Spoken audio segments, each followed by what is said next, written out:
certainly the economy being fundraising for anybody. All right, we've heard Marco Rubio's name thrown a lot as a possible vice presidential pick for the Republican Party. Last night he spoke at the Reagan Library out in California. Let's listen. Americans in the 20th century built here. We built here. The richest, most prosperous nation in the history of the world. And yet today we have built for ourselves a government that not even the richest and most prosperous nation in the face of the earth can fund or afford to pay for. An extraordinarily tragic accomplishment. He's been pushed out there, Jim, by conservatives. Bill Kristol has been pushing him quite a bit. Is he a realistic contender? Is he the guy to be the vice president?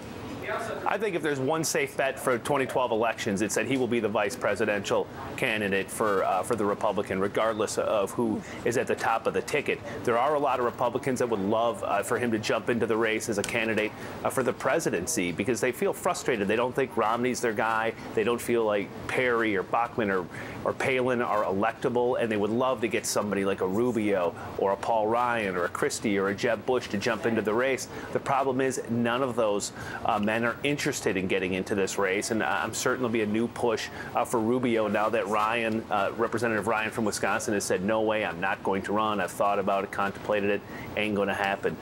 The focus will turn to people like Jeb Bush, and Jeb Bush ruled it out again yesterday, and Marco Rubio, because they feel that there's this real opening. When you look at an incumbent president at 38% in that Gallup poll, that's an extremely beatable incumbent president, and they feel they need an extremely electable Republican to go against him. And there's a lot of people connected to big donors inside the Republican Party who are kind of sitting this one out until they find someone that they think is that electable candidate. Governor Dean, a young senator from Florida, seems like a natural as a VP. Yeah, I mean, it doesn't matter a lot. I think what he would bring is a lot of interest in the Hispanic community.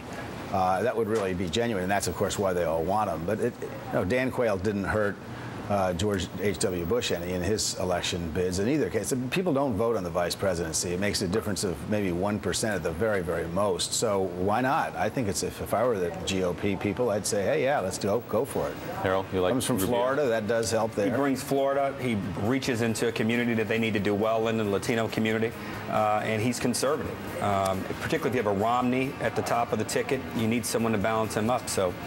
It's going to be interesting to watch it because I think Rubio's going to have to answer some questions about issues going forward as well. Yeah. Jim Vandehei with a look at the Politico play.